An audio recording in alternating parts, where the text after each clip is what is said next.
Mang Ronaldo, kailangan mong mamili. Anong pipiliin mo? Buhay ng asawa mo o yung buhay ng 3 anak mong dinadala niya? Ito ang napakahirap na tanong na sinabi ng doktor sa lalaking si Ronaldo. Nasa maselang pagbubuntis kasi ang asawa niyang si Cassandra, kung saan huli na nila nang malaman na 3 pala ang mga batang nasa sinapupunan ng babae. Kaya naman hindi nila napaghandaan ang araw ng kanyang panganganak. Nasa mahirap na posisyon ang mga bata sa sinapupunan ng babae at kinikailangang mamili ni Ronaldo kung sino ang bubuhayin niya, kung ang asawa niya ba o ang 3 niyang mga anak. Dok, hindi po ba natin sila kayang iligtas pare-pareha? Desperadong tanong ni Ronaldo sa doktor. Pasensya ka namang Ronaldo, pero hindi. Masyado nang huli ang lahat at wala tayong sapat na kagamitan para buhayin ang mag-iina mo. Kung nalaman lang sana natin to ng mas maaga, edi sana naagapan natin. Pagpapaliwanag ng doktor sa kanya na nung mga oras na iyon ay ramdam din ang pagka-nervyos. Ronaldo, kailangan mo nang magdesisyon. Malapit nang lumabas yung mga bata sa sinapupunan ng asawa mo. At kung hindi ka makapagdesisyon ngayon, maaaring mamatay na yung mga anak mo. Nang dahil sa sinambitla ng doktor sa lalaki, ay lalo lamang nakaramdam ng pressure si Ronaldo. Hindi niya kayang mawala ang pinakamamahal niyang asawa sa kanya. Ngunit kapalit naman ito ay ang buhay ng 3 niyang mga anak. Kaya naman, sinubukan niyang kausapin ang kanyang asawa na nahihirapan na sa sitwasyon. Cassandra? Malungkot na wika ni Ronaldo. Ronaldo, ang mga bata ang piliin mo. Okay na ako. Masaya na akong nakilala kita. Masaya na akong malalaman kung magkakaanak tayo ng 3. Sapat na sa akin yun. Hindi ko kayang mabuhay kung mamamatay naman ang 3 mga anak ko. Ito ang bili ni Cassandra sa kanyang asawa. Pero mahal, mawawala ka naman. Paano naman ako? Saan ako aasa? Hindi ko kayang mawala ka. Pagtutol ni Ronaldo sa mga sinabi ni Cassandra. Kilala kita Ronaldo. Isa kang matapang na tao. At alam kong mamahalin mo yung mga bata kahit wala na ako. Pinapangako ko sa iyo kung saan man ako mapunta. Lagi kitang babantayan at mawala man yung katawang laman ko. Hindi magbabago yung nararamdaman ko para sa iyo. Ito ang mga huling salita ni Cassandra bago siya tuluyang mawalan ng malay. Ronaldo, kailangan mo nang magdesisyon. Pangatlong pag-ulit ng doktor sa kanya. Dok, yung mga bata po ang pipiliin ko. Mabigat sa loob na sagot ni Ronaldo sa doktor. Maya-maya pa ay pinalabas na siya sa operating room para isagawa ang operasyon. Pero bago siya tuluyang lumabas, ay hinawakan niya ng mahigpit ang braso ng doktor. Dok, kung may magagawa pa po kayo na para mabuhay po yung mag-iina ko, na para wala pong kailangang magsakripisyo sa kanila, pakiusap po, gawin ninyo. Pagmamakaawa niya sa doktor, tumango naman ang doktor sa kanya habang pinapawisan. Gagawin ko ang lahat ng makakaya ko, Mang Ronaldo. Gagawin ko. Saad nito sa lalaki. Malakas ang kabog ng dibdib ni Ronaldo habang naghihintay sa labas ng operating room. Hindi siya makapaniwala na nagdesisyon siyang mamatay ang kanyang asawa para sa pinakahihintay nilang anak na 3 mga bata. Naalala niya pa noong unang araw na nalaman niyang nagdadalang tao si Cassandra. Hindi niya alam kung ano ang mararamdaman niya, kung saya ba o nervyos dahil na rin sa hirap ng kanilang buhay. Mangingisda lamang kasi ang kinabubuhay niya at sapat lamang ang kinikita niya sa pang-araw-araw. Kung minsan pa nga ay kulang. Alam ni Ronaldo at ng kanyang asawa na isa itong malaking biyaya para sa kanilang buhay. Kaya naman simula noong araw na malaman niyang nagbubuntis si Cassandra, ay hindi na halos makapaghintay pa si Ronaldo sa pinakamasayang araw na pwedeng mangyari sa kanilang buhay. Ngunit ang inaakala niyang masayang araw ay ang katapusan pala ng asawa niya. Matapos kasi ang 2 oras na operasyon, binalita ng doktor kay Ronaldo na ligtas at malalakas na nailabas ni Cassandra ang kanilang mga anak. Ngunit sa kasamang palad ay hindi nagawang makaligtas ni Cassandra. At tuluyan din itong namatay ilang mga minuto matapos niyang mailuwal ang 3 mga bata. Pasensya na po kayo, Mang Ronaldo, pero ginawa naman po namin ang lahat. Pasensya na po talaga. Malungkot na paghingi ng tawad ng doktor sa kanya. Habang umiiyak naman si Ronaldo na tinitignan ang tatlong mga bata niyang anak habang katabi nito ang wala ng buhay nilang ina. Naging mahirap para kay Ronaldo na tanggapin na aalagaan niya ang mga batang ito na wala ang kanyang asawa. Pero mapagmahal naman ang kanyang pamilya at meron siyang 2 nakababatang kapatid na babae. Ito ang nag-alaga sa mga sanggol sa tuwing kailangan niyang pumalaot at maghanap buhay. "Kumusta ka, kuya? Nakakaya mo pa ba?" Tanong ng babaeng kapatid ni Ronaldo na si Mary Ann isang gabi noong makauwi na ito galing sa pamamalaot. "Alam mo, Mary Ann, hindi ko na nga rin alam. Hindi ko talaga matanggap na wala na si Cassandra sa buhay ko. Alam mo naman na siya lang yung kauna-unahan at huling babaeng minahal ko, di ba?" Malungkot na wika ni Ronaldo. Hinawakan naman ni Mary Ann ang likod ng kanyang kuya at hinaplos ito. "Alam ko, kuya. Oo, naiintindihan kong nararamdaman mo." Wika nito habang sinusubukang pakalmahin ang umiiyak na si Ronaldo. "Pero ginagawa ko ang lahat para sa mga anak namin. Hindi ako titigil sa buhay hanggat hindi ko nabibigay sa kanila yung buhay na ninanais ng nanay nilang si Cassandra para sa kanila." Dagdag pa ng lalaki sa kausap niyang kapatid. "Salamat, Mary Ann, sa pagbabantay mo sa mga pamangkin mo. Kung hindi dahil sa inyo, hindi ko rin alam kung paano pa ako mabubuhay eh." Wika pa ni Ronaldo at niyakap siya ni Mary Ann. "Sino-sino ba naman bang magtutulungan, kuya, kundi tayo-tayo ring magpapamilya?" Sagot nito habang pinapakalma ang lalaking si Ronaldo. Tulad ng inaasahan ay naging mahirap ang buhay para sa kanila, lalong-lalo na para kay Ronaldo. May sarili din kasing pamilya ang kanyang mga kapatid at kung minsan ay kailangang siya talaga ang magbantay sa 3 babaeng magkakapatid na anak niya. Hindi rin alam ni Ronaldo kung paano niya ipagpapatuloy ang buhay. Kahit na halos sa araw-araw ay pinoproblema niya kung saan kukuha ng panggatas para sa mga bata at kung paano siya kakain. Pero sa kabaitan na rin ng Diyos ay nakakasurvive siya araw-araw. Hanggang sa tumuntong na nga sa 12 anyos ang kanyang mga anak. Sa mga pagkakataong ito ay naaasahan naman na ni Ronaldo ang 3 niyang mga anak na babae. Marurunong na itong maglinis ng bahay, maglaba at nag-aaral din ang 3 ng mabuti. Bilang pagmamahal niya na rin sa asawa niyang yumao, hindi nalilimutan ni Ronaldo na ikwento sa 3 niyang mga anak kung anong klaseng babae ang yumao nilang ina, na kung paano itong nagsakripisyo ng buhay para lamang mailigtas silang magkakapatid. Kaya kayo mga anak, ikaw Glenn, ikaw Rose, at ikaw Vashti, kahit saan man kayo mapunta, wag na wag niyong kakalimutan na nagsakripisyo ang nanay niyo para mabuhay kayo. At pinapangako ko naman na bilang tatay niyo, magsasakripisyo din ako, alang-alang sa kaligayahan at kasiyahan niyo. Naintindihan niyo ba yun? Tumango naman ang 3 magkakapatid sa tinura ng kanilang tatay. Ramdam naman kasi nila na kahit wala silang nanay, ay ginagawa naman ni Ronaldo ang lahat ng kanyang makakaya upang mabuhay sila at hindi magutuman. Kaya naman may hirap man ang buhay, ay nagagawang makapag-aral ng 3 magkakapatid ng sabay-sabay. Bukod doon ay nakikitaan din sila ng angking talino ng kanilang mga guro sa pinapasukan nilang paaralan. Kaya naman kalimitang pinapatawag si Mang Ronaldo upang makausap ito. At pinapaalam sa kanya na ipanglalaban ang kanyang 3 mga anak sa ibang mga paaralan. Ano po ang ibig niyang sabihin na ipanglalaban po yung 3 mga anak ko? Pagtatakang tanong ni Ronaldo sa teacher na kausap niya. Ganito kasi yan, Mang Ronaldo, no? Yung 3 mga anak mo yung napili naming ipanglaban sa MTAP. Isa yung competition para sa math. Hindi naman siguro lingid sa inyo. Matatalino yung mga anak ninyo. At kung papayag kayo, sa susunod na linggo na yung laban nila. Ang kaso nga lang, kailangan nilang bumiyahe. Mahirap lang din naman tong eskwelahan na to. Kailangan sana nila ng kakaunting tulong mula sa inyo.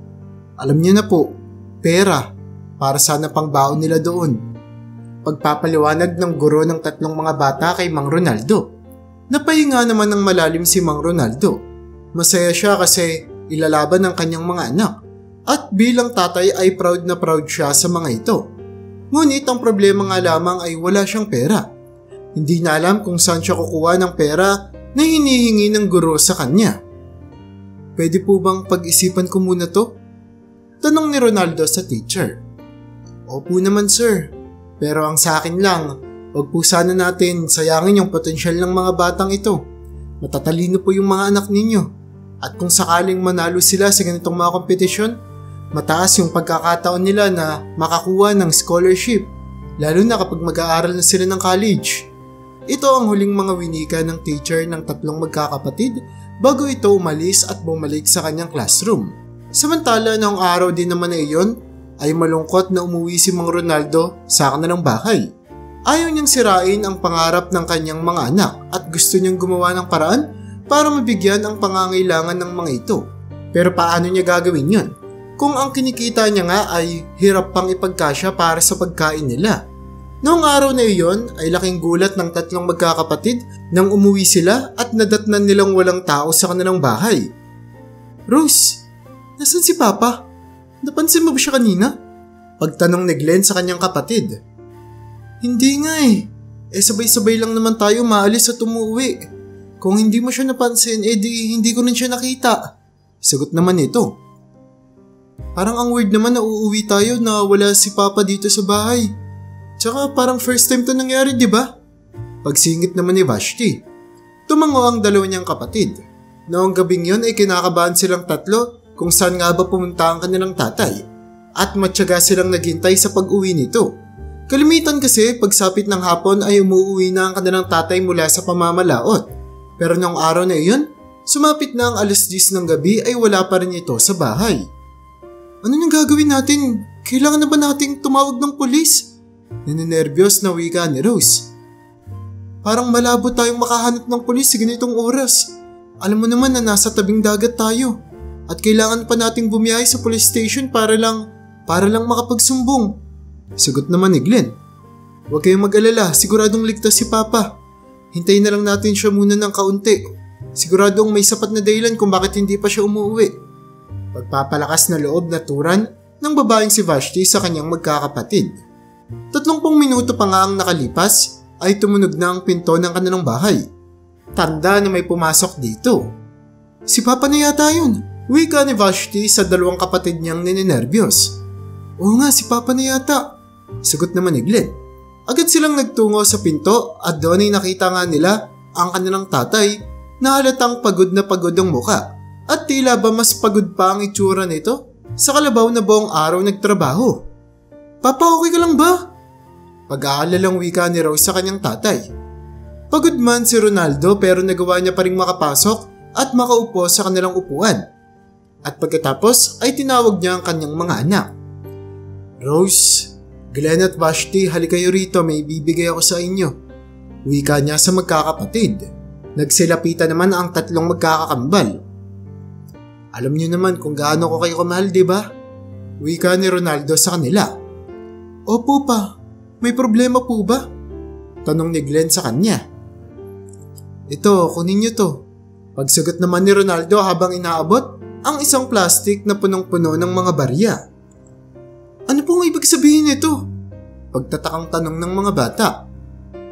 Kanina kasi mga anak, nakausap ko yung teacher ninyo. Binalita niya sa akin na ilalaban daw kayo sa MTAP ha.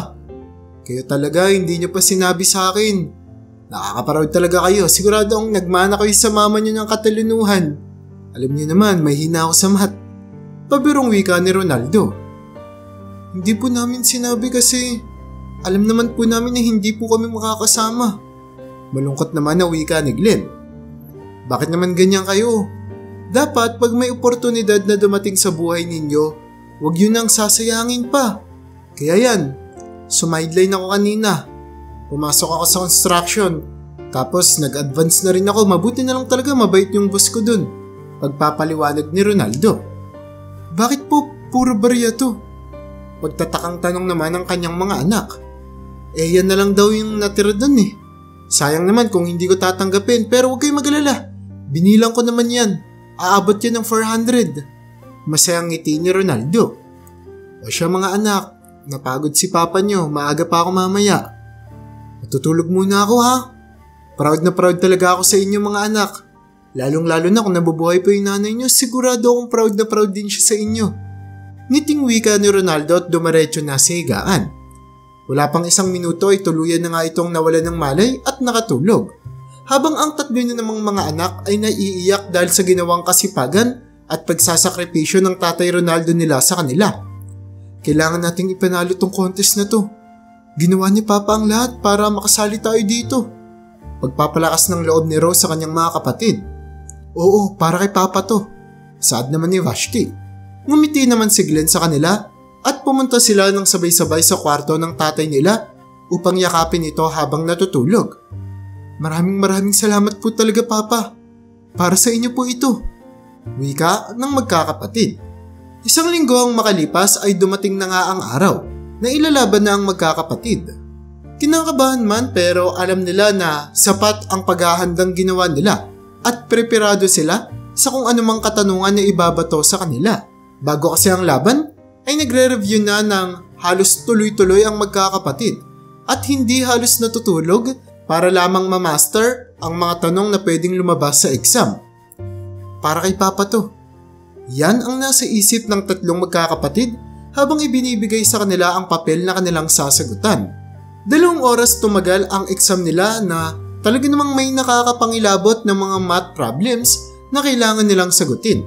Pero dahil sa paghahandang ginawa nila, nang paglabas nila sa classroom ay sabay-sabay na nakangiti ang tatlo na tila ba'y hindi man lang sila nahirapan sa ginawa nilang exam. Ano, nasagutan mo ba yung number 5? Agad na bungad ni Glenn sa dalawa niyang mga kapatid. Oo, -5 yung sagot ko doon, tama ba? Tanong naman ni Rose sa kanya. Tumango naman si Vashti sa kanila. Oo, -5 din sa akin. Ngumiti si Glenn.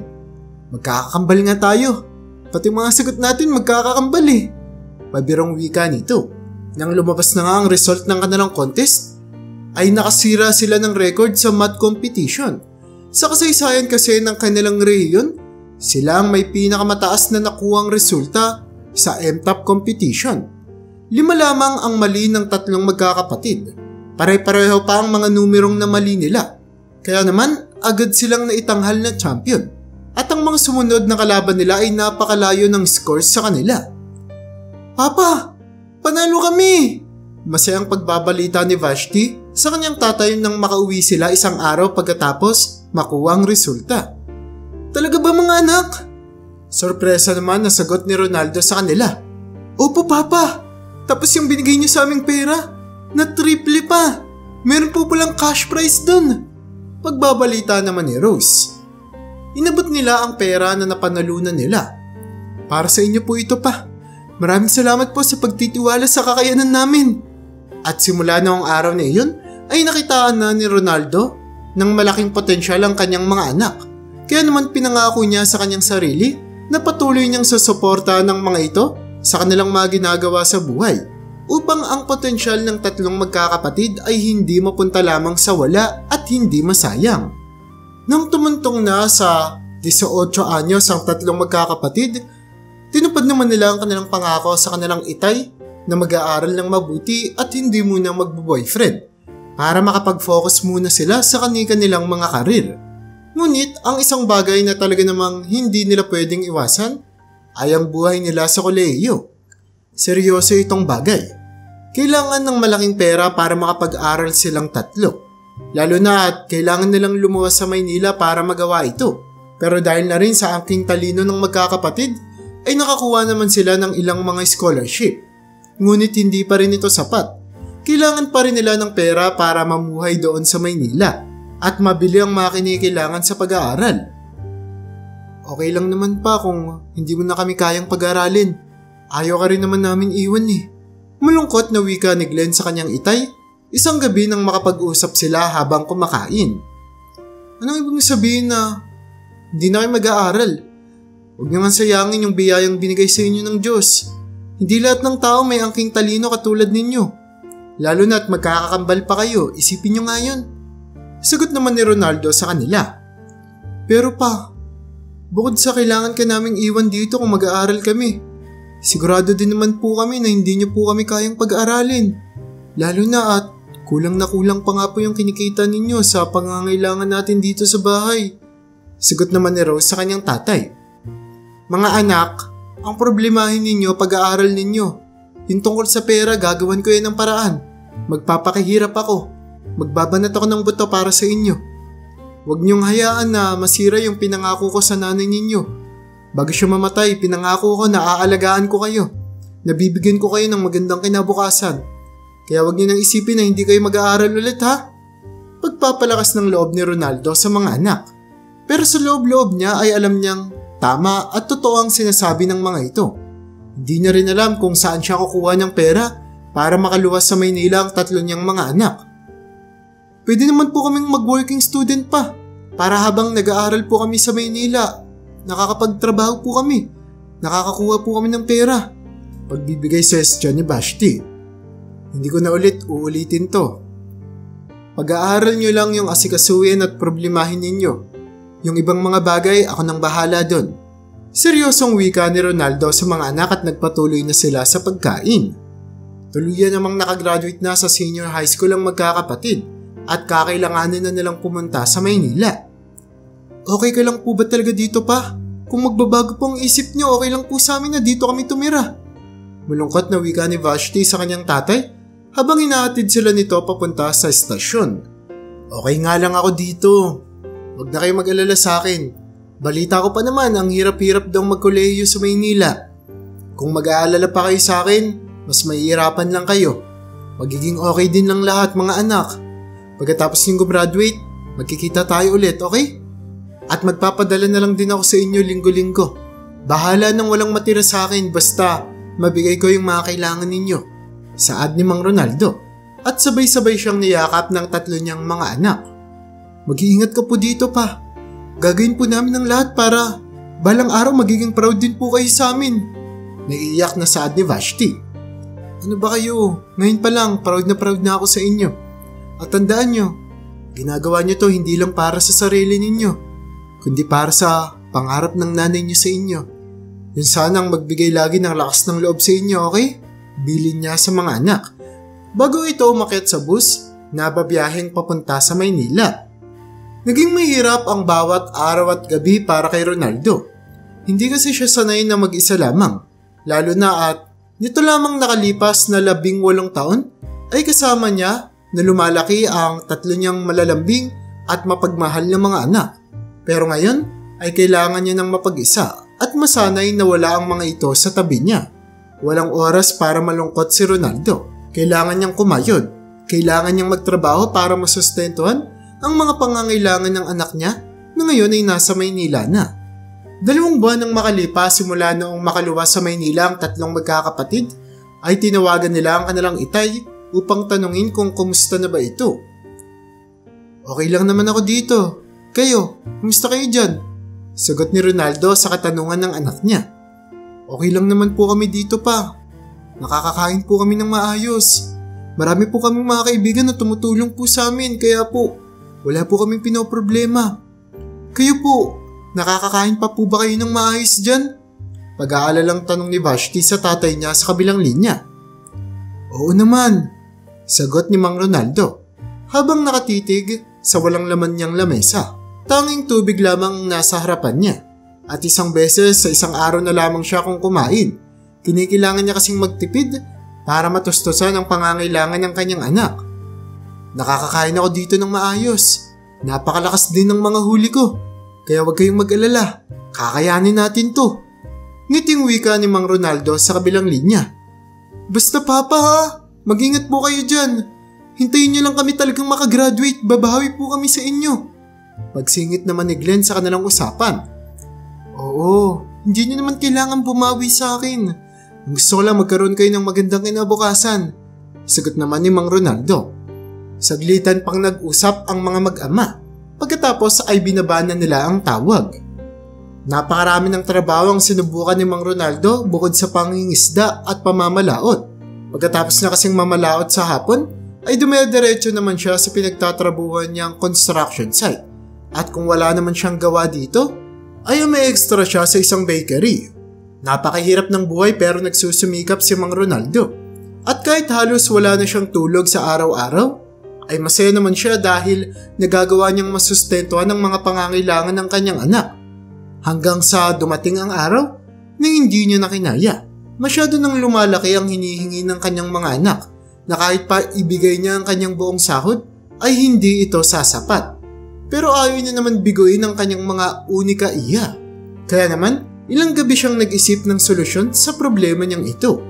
Samantala sa Maynila naman, 3 taon na simula noong makapunta sa Maynila ang magkakapatid para dito ay mag-aral. Kaya pa kaya ni Papa? Paano kung umuwi na lang muna tayo dun para kamustahin siya? Suggestion ni Glenn sa kanyang mga kapatid. Pag pupunta tayo dun, masasayang lang yung pera ng ticket na pambibili natin. Tapos ang dami pa nating gagastusin. Mas mabuti na lang na maghintay pa tayo ng 1 pang taon. Konti na lang naman at makakauwi na tayo dun. Magiging proud na sa atin si Papa. Pagtutol naman ni Vashti. Miss na ng 3 magkakapatid ang kanilang itay. At kung pwede lang sana nilang pabilisan ng oras at makauwi sa piling ng pinakamamahal nilang ama, ay gagawin nila iyon. Hindi ba kayo nagtataka? Bakit nagagawa pa rin ni Papa na linggo-linggong magpadala sa atin? 3 taon na tayo dito sa Maynila. Imposible namang hindi siya nagkakaproblema, di ba? Mag-aalalang wika ni Rose sa 2 kapatid. Nagkatingin na naman si Vashti at Glenn. Oo nga no. Baka sobrang nagugutuman na si Papa dun. Dagdag pa ng kapatid. Huwag tayong mag-isip ng negatibo. Isipin na lang natin na pare-parehan naman tayong nagsasakripisyo at mababawi naman lahat ng to kapag nakagraduate na tayo. Sagot naman ni Rose sa kanila. Sa patuloy pa nilang pag-aaral, dumating sa punto na kinikailangan nila ng mas malaking pera. Kaya naman nagpaalam sila sa kanilang tatay kung pwedeng magtrabaho na lamang ba sila. Ngunit hindi ito pumayag. Sa halip ay mas tinaasan ni Ronaldo ang pinapadala niyang pera sa kanyang mga anak na talaga namang kinagulat nila. Paanong nakakuha si Papa ng ganito kalaking pera? Pagtatakang tanong ni Glenn. Pinagkibit balikat naman ng 2 niyang kapatid ang pag-aalala ni Glenn. Huwag kang mag-alala, madiskarte si Papa. Siguradong nakagawa siya ng paraan. Sagot ni Rose sa kanya. Tumango naman si Vashti. At dumating na nga ang pinakahinihintay nilang panahon. Malapit na silang gumraduate. Magkakaibang kurso ang kinuha nilang 3 magkakapatid. Si Vashti ay nag-aral bilang maging guro. Si Rose naman ay nag-aral bilang maging nurse. At samantala si Glenn para maging isang civil engineer. Hindi pa man sila lisensyado pero pwede din silang magtrabaho. At ang unang ginawa nila noong araw na makagraduate sila ay ang umuwi sa probinsya ang kinalakayan nila. Sabik na silang makita ang kanilang tatay na halos 5 taon na nilang hindi nakikita. Nang makarating sila sa lokasyon ng bahay nila sa probinsya, ay agad nilang kinatok ang pinto. Pero laking gulat nila nang matagpo ang nakakandado ito. Pa, nandyan ka po ba? Sigaw ni Vashti habang sinusubukan na palabasin ng tatay niya. Ngunit bigo siya. Walang sumasagot sa loob ng bahay nila. Anong ibig sabihin nito? Pagtatakang tanong ni Rose habang iniisip kung bakit walang tao sa bahay nila. Alam ko na. Naalala niyo ba dati? Nung umuwi rin tayo tapos wala si Papa at naghintay tayo ng halos buong gabi para lang maabutan siyang makauwi. Diba, nagtrabaho siya buong maghapon para may bigay na pera sa atin para mailaban tayo. Baka ganun pa rin yung ginagawa niya ngayon. Kaya hintayin na lang muna natin siya dito sa labas. Siguradong uuwi rin siya mamayang gabi. Pagbibigay suggestion ni Vashti. Napatitig naman silang 3 magkakapatid sa napakalawak na dagat. Ang tagal nilang hindi nakita ang baybaying ito. Itong lugar na kinalakihan nila at walang tatalo dito. Ang ganda pala talaga dito sa probinsya, no? Wika ni Rose habang tinititigan ng dagat. Oo nga, kung ikukumpara mo sa Maynila, napakagulo. Ang ingay. At ang daming nag-aaway. Ang init pa. Hindi ko maintindihan bakit may mga taong gustong tumira doon. Sagot naman ni Glenn at saglitang nagtawanan ng 3. Dala-dala nila ang kanika nilang mga diploma. Bilang patunay na nagpursiga sila kapalit ng paghihirap ng kanilang tatay na makapag-aral sila. Ngunit, hindi tulad ng kanilang inaasahan, sumapit na ang 12:00 ng madaling araw. Walang Ronaldo ang umuwi sa kanilang bahay. Kaya naman ninenervous ng magkakapatid sa kung ano nga bang nangyari sa kanilang itay. I-report na natin sa pulis. Hindi pwedeng hindi pa rin nakakauwi si Papa ng ganito ng oras. Kinakabahan niya wika ni Rose sa kanyang mga kapatid at ito nga ang ginawa nila. Pero hindi nila aasahan ang kanilang matatagpuan sa police station. Nang subukan kasi nilang mag-report, ay laking gulat nila nang makita na naroroon sa loob ng stasyon ng kanilang tatay. Nakadete na ito at sobrang payat na ng pangangatawan. Kaya naman hindi na napigilan ng tatlong magkakapatid ang nararamdaman nila at agad na tumakbo papunta sa kanilang tatay. "Pa, anong ginagawa mo dito?" Iyak na wika nila. Nagulat naman si Ronaldo sa pagdating ng kanyang mga anak. "Oh, bakit nakauwi na kayo?" Gulat at nagtatakang tanong ng lalaki. "Graduate na kami pa. Pinangako namin na uuwi kami kagad sa panahon na makakagraduate kami. Ikaw, bakit ka nandito? Bakit wala ka sa bahay?" Pag-aalalang tanong ni Glenn. Napatingin naman si Ronaldo sa kanya at naiiya itong tumingin sa may sahig. "Pasensya na kayo," wika ni Ronaldo. "Napakalaki kasi ng pangangailangan niyo sa Maynila. Wala akong magawa kundi mangutang ng mangutang. At ngayon, kinasuhan nila ako kasi hindi ako nakapagbayad ng utang. Pero huwag kayong mag-alala, makakagawa ako ng paraan, makakalaya din ako dito." Sobra namang nahabag ang kalooban ng magkakapatid nang marinig nila ang dahilan kung bakit nakulong ang kanilang tatay. At ito ay dahil sa kanila. "Hindi pa. Kami ang gagawa ng paraan para makalaya ka. Kami na pong bahala." Seryosong saad naman ng tatlo. "Aalis po muna kami pa ha. Gagawa kami ng paraan." Saad ni Glenn at inutusan niya ang kapatid niyang si Rose na may iwan sa istasyon upang bantayan ang kanilang itay. Kinausap nila ang pulis at nalaman nila na pwedeng piyansahan si Ronaldo. Ngunit kinikilangan nila ng 20,000 piso. Sa pag-alis ni Glenn at Vashti, ay saglitang nagkwentuhan si Ronaldo at ang kanyang anak na si Rose. "Kumusta ka anak?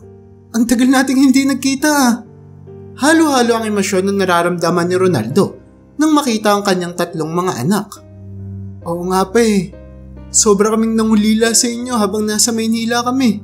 Pero ginawa po namin yung parte namin. Nag-aral po kami ng mabuti. Si Vashti po, magna cum laude. Si Glenn, magna cum laude. Ako, magna cum laude din po ako sa kurso ko. Gustong-gusto po namin na papuntahin ko sa school. Pero alam naman po namin na mahirap. Pero ngayon pa kami nang bahala sa inyo." Masayang pagbabalita ni Rose sa tatay. Proud ako sa inyo mga anak. Natapos ko na ang takbuhin ko. Nagawa ko na at natupad ang pinangako ko sa nanay ninyo. Sagot naman ito. "At gagawin naman na po namin yung parte namin para sa inyo. Kami naman po pa." Wika ni Rose habang inahawakan ang kamay ng tatay niya sa pagitan ng mga rehas. Isang oras ang makalipas ay bumalik na si Glenn at Vashti. Dala-dala ang pera na kailangan para mapiyansahan ang tatay nila. "Saan ka nakakuha ng pera?" Pagtatakang tanong ni Ronaldo sa anak habang tinatanggal ng pulis ang padlock sa rehas niya. "May mga kaibigan po kami sa Maynila, napakarami po nila. At handa po silang tumulong sa sitwasyon ninyo. Kaya nakakuha po kami agad ng pera pang piyansa ninyo." Masayang pagbabalita ni Glenn. Nang makalabas na sila sa istasyon, ay halos hindi na sila mapaghiwalay na apat. Nakakapit kay Ronaldo ang tatlong mga anak niya na tila ba ay nanakawin ng kung sino ang kanilang tatay. "Kayo ba, sino bang may boyfriend na sa inyo?" Tanong ni Ronaldo sa mga anak habang inaasar ang mga ito. "Si Glenn po, may boyfriend na yan." Sagot naman ni Rose. "Ano kang boyfriend? Hindi ako magbo-boyfriend, no? Hindi ako mag-aasawa hanggat hindi natin nabibigyan ng magandang buhay si Papa." Saad naman ni Glenn. "Baka yang si Vashti pa, may boyfriend na." Pag-iiba ni Glenn ang usapan. Tumingin naman ng masama sa kanya si Vashti. "Hoy, ano ka ba? Magkakakambal tayo. Pare-pareha tayo ng iniisip. At bago rin ako mag-asawa, bibigyan ko muna si Papa ng magandang buhay." Saad naman ito at nagtawanan silang apat. Dahil sa pagsusumikap ng tatlong magkakapatid, ay unti-unti silang gumaling sa mga larangan na napili nila. At dumating sa panahon na hindi na nila pinoproblema ang pera. Ang unang ginawa nila ay nagpatayo sila ng bahay sa probinsyang kinalakihan nila. Napagdesisyonan nila na ayaw nilang manirahan sa Manila at gusto nila ng payak na pamumuhay. Sinuklian ng magkakapatid ang lahat ng paghihirap na ginawa ni Ronaldo. Matapos kasi nila itong mapagpatayuan ng bahay, hindi na rin nila pinagtrabaho ang kanilang tatay para makapagpahinga na ito. At sa halip ay binilhan nila ito ng isang farm kung saan ay magiging hobby ito ng kanilang tatay na mag-alaga ng mga hayop na pwede nilang ibenta.